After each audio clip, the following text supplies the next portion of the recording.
I bid you welcome. I welcome you to my house. Welcome to my house.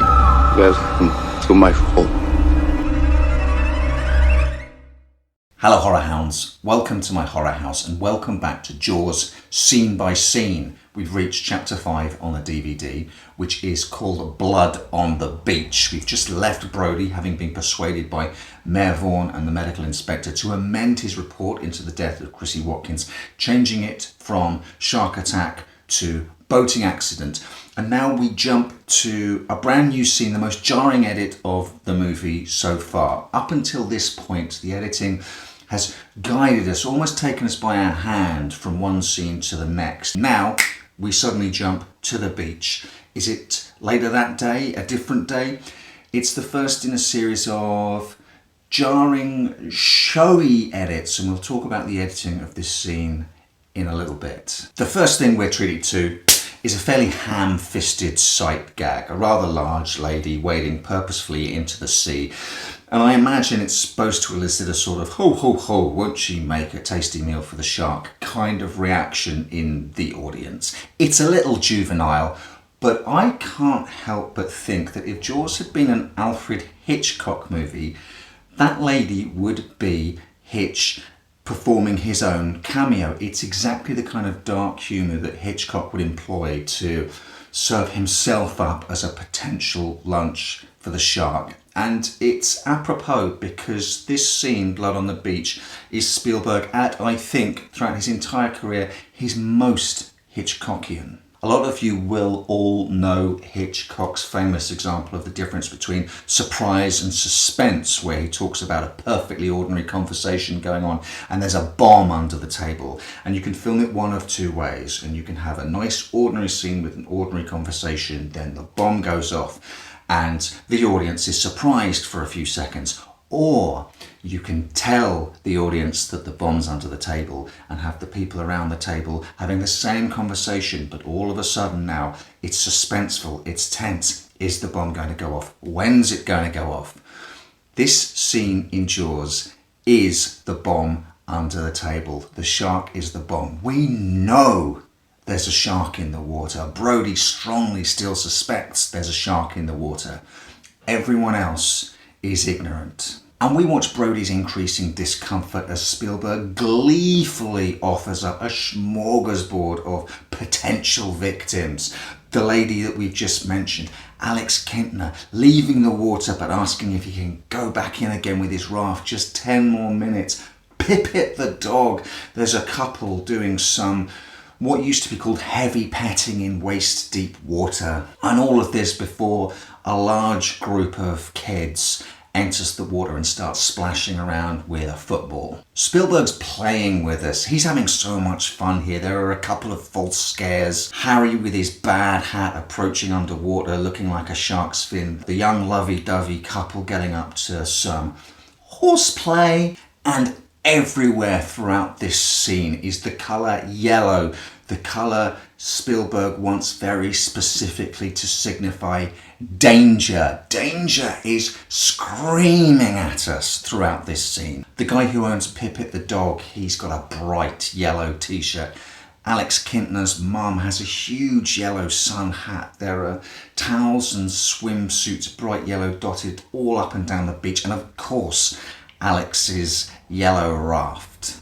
And a detail I only just noticed on this viewing. Remember the bit where there are people passing in front of the camera and Werner Fields uses it to hide cuts as we push closer and closer in on Brody as he's staring uncomfortably out to sea, scanning what's going on for danger. There are two passes in front of the camera by someone in a blue top, but then in quick succession, 4 instances of a yellow top passing in front of the screen. Danger, danger, danger, danger.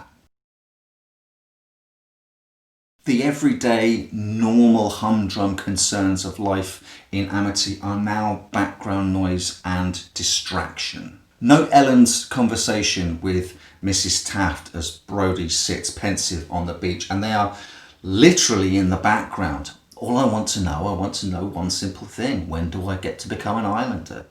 Ellen, never. You're not born here, you're not an islander, that's it. And then a few seconds later, her husband sidles up to Brody to talk about parking zone issues, and he's a literal distraction, blocking Brody's view of the sea.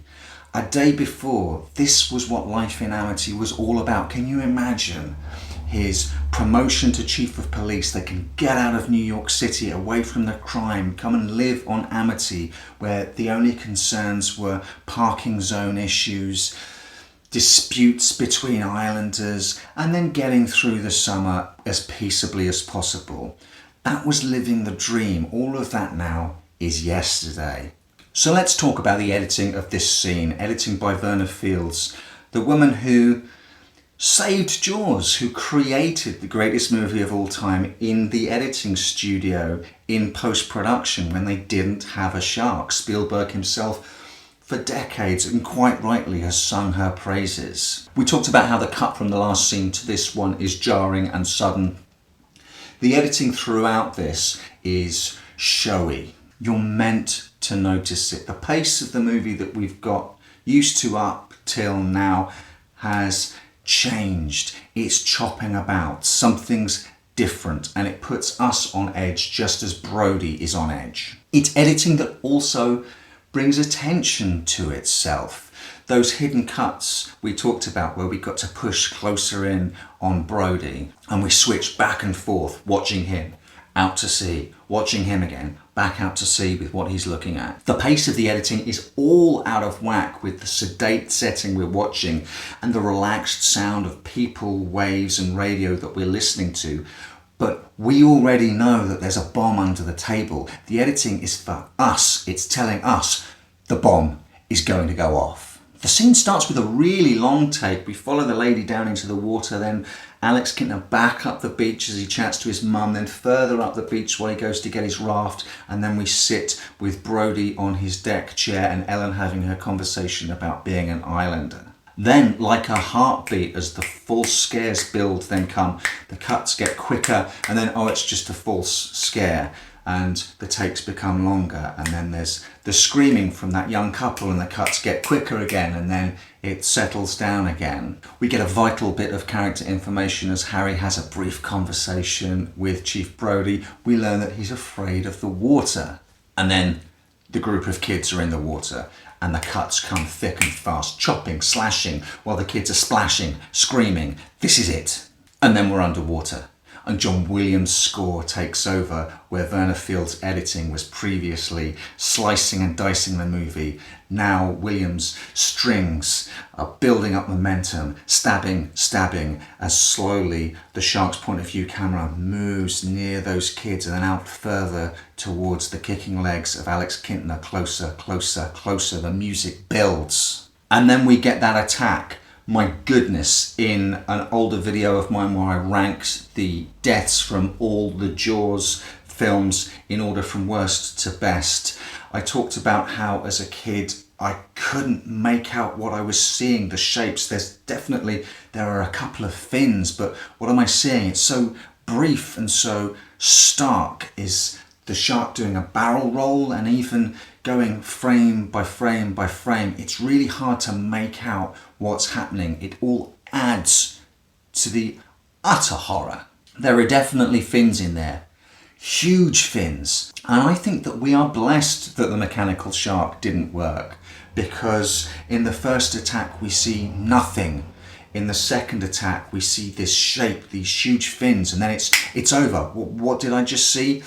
In the third attack, the estuary victim, we get a much better look at the shark. The first real chill, awful, and it's huge. If we'd have seen the shark from the start as we'd intended to, it wouldn't have had the impact. And again, it's Verna Fields who saved the film, who created this tension of delaying seeing the monster, holding it back, bits and pieces, at first nothing, then a shape, then it's under the water. There have been some stills released relatively recently. There's a fantastic article on the Bloody Disgusting website about what the attack on Alex was supposed to look like. I, for one, much prefer what we actually get. That shape, that movement, people on the beach, did you see that?